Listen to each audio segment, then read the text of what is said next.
Okay, I was trying to share with you guys a few minutes ago that about wonderful, wonderful grandma who I miss so much. I would give anything to be able to touch. I'm sorry, I keep forgetting that these just so horribly reflective. I don't need to see. I see, I came, I saw, I ran away. It's kind of like the hearing. I can't miss what I've never heard, and that's serious. I mean, people are like, "Oh, I'm so sorry. How horrible! You've never heard all this." And it's like, I can't miss what I haven't heard. Okay, it's not a big deal to me because, and I had hearing aids. Actually, the hearing amplifiers. We haven't been able to afford hearing aids, and I'm glad because for me anyway, it was like I put the hearing amplifiers on and it scared me. Just you could have pried me off of the ceiling because I wasn't used to all of the noise, all the it horrified me quite honestly. It was just overwhelming, and I never wore them again.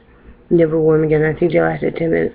I'm like, I don't want to. Is that if I don't want to hear all that, extreme, just wham, and it was just in my house. I can't imagine, and so I mean, you can't miss what you don't have, and I'm glad that people do, and I know this because they grew up, they could hear that, just so they're very used to it, but if you haven't done it, you don't miss it, and you're lucky because if your hearing is taken or even some of it, you will miss it. And I have a lot of empathy for people that, if they were paralyzed, it makes a big difference if they were born that way. Because I know a little girl who's so sweet, and people want to feel sorry for her. And I was really happy that my grandchildren take judo, and actually my husband does at the same time. Well, now it won't be at the same time. They had a switch class, but anyway, um, uh, and they were playing with her. Especially my youngest grandson, and he's 5, and this little girl, so beautiful. She was just having the most wonderful time, and I was so proud of my grandson that he wasn't treating her differently. They were having just an outstanding, wonderful time, and then before I knew it, I looked over and my granddaughter had joined in, and I'm so happy they're not just looking at somebody being in a wheelchair, somebody with crutches. I feel like we're overcoming some hurdles there. I mean, anyway, before I remember about that, Grandma, Grandma was so special. I love Grandma. I miss Grandma. I tell her that all the time. It's been about a year since she passed away. A lot of people say she didn't have anything when she passed away because she really didn't. And I know that hurt her.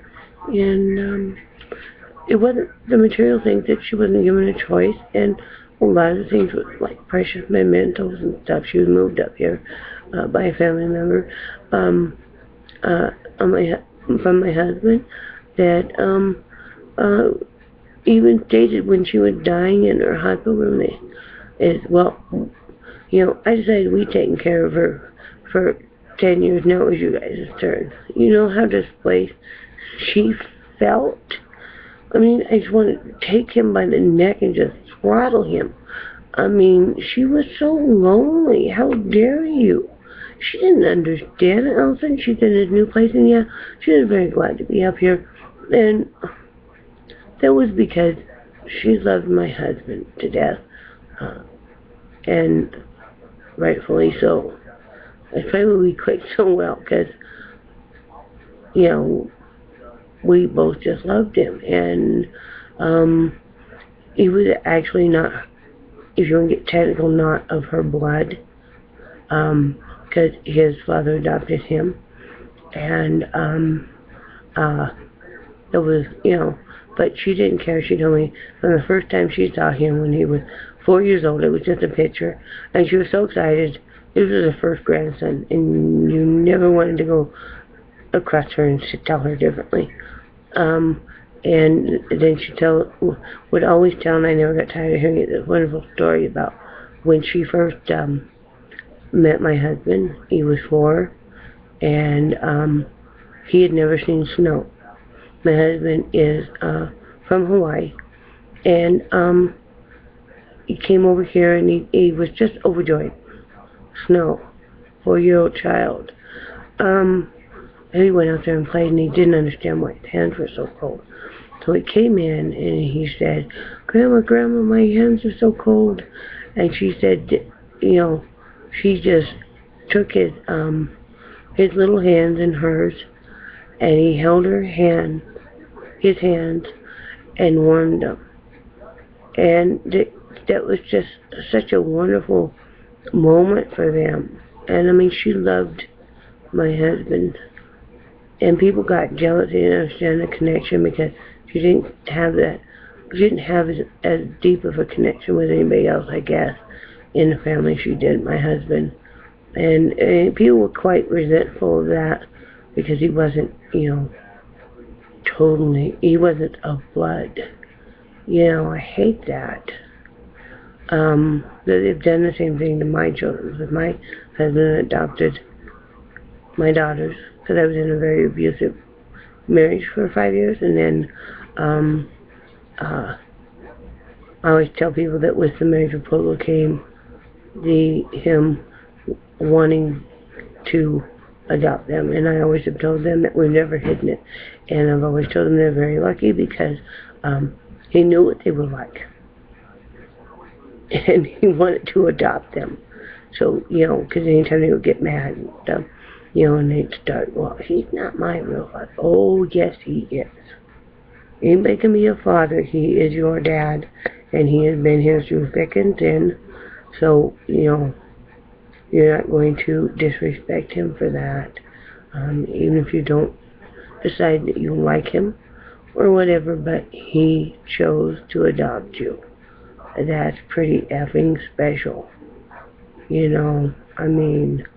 This way he did not want to have children, any more children, and I really did. But I'm not resentful because he said, I don't want to have any more children because my parents had, I never felt like I fit in because it was always like my sisters were worth more because they were theirs, and I was only half, and he never felt like he fit in. He didn't want his daughters to feel that way. So we didn't, and I don't regret that. That was the best thing in our case. Going back to Grandma was just so awesome. Sometimes you feel like you're at a loss for words when I loved her so much. I would give anything to hold her hand one more time.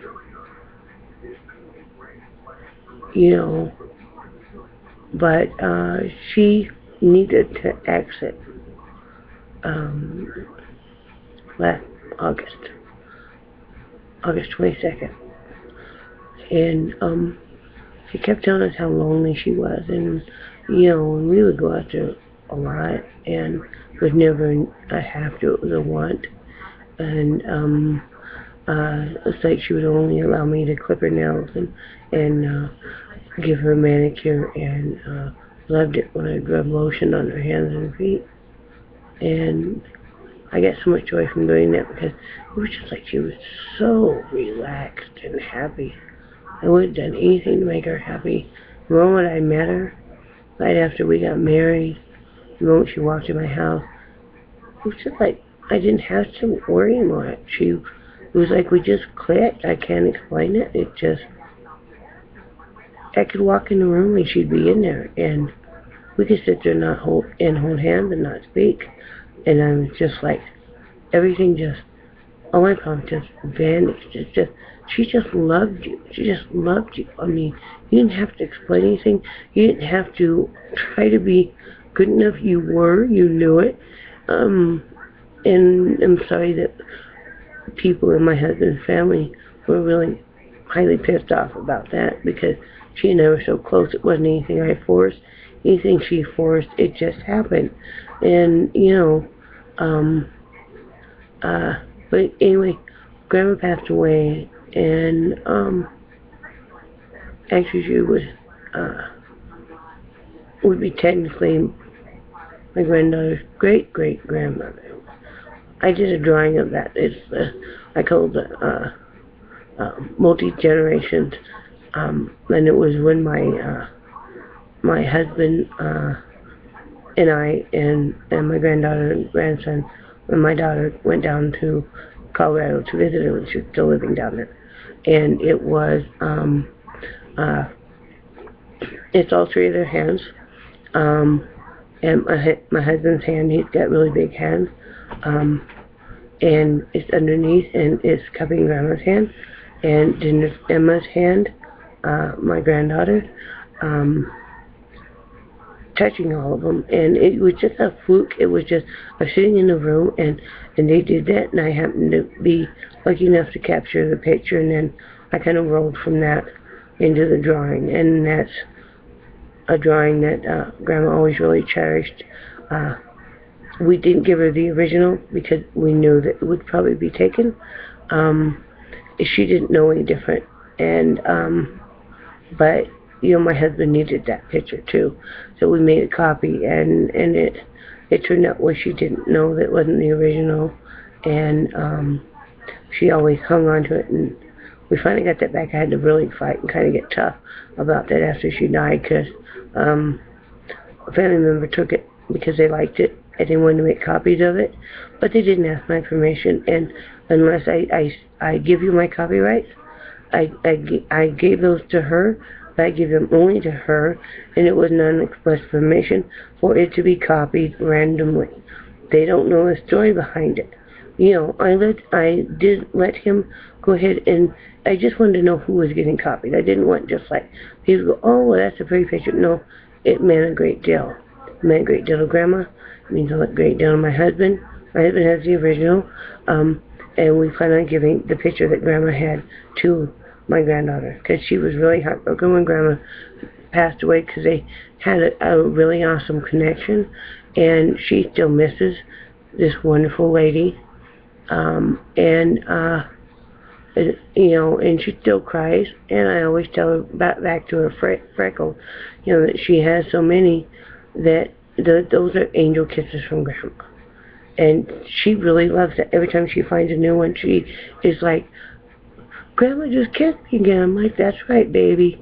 Grandma's up above watching us, and I said, I know it hurts that we miss her so much, but Grandma needed to go, because, Grandma really missed her husband and her daughters, or not her daughters, her sisters and her parents and stuff. So we couldn't be selfish and keep her here, because she really needed to go, even though we loved her so much. And at the end of her life, my husband did something that just blows me away still, is Grandma was really struggling to hang on, even though she needed to go and she's in the hospital, and nobody wants to see their loved one suffer. And she was really suffering and in pain, but she kept hanging on. And my husband finally leaned down to her very privately and clasped her hands. Don't make me cry. I'm going to do that next video. I'm okay. I'm just running out of time on the random rolling whatever.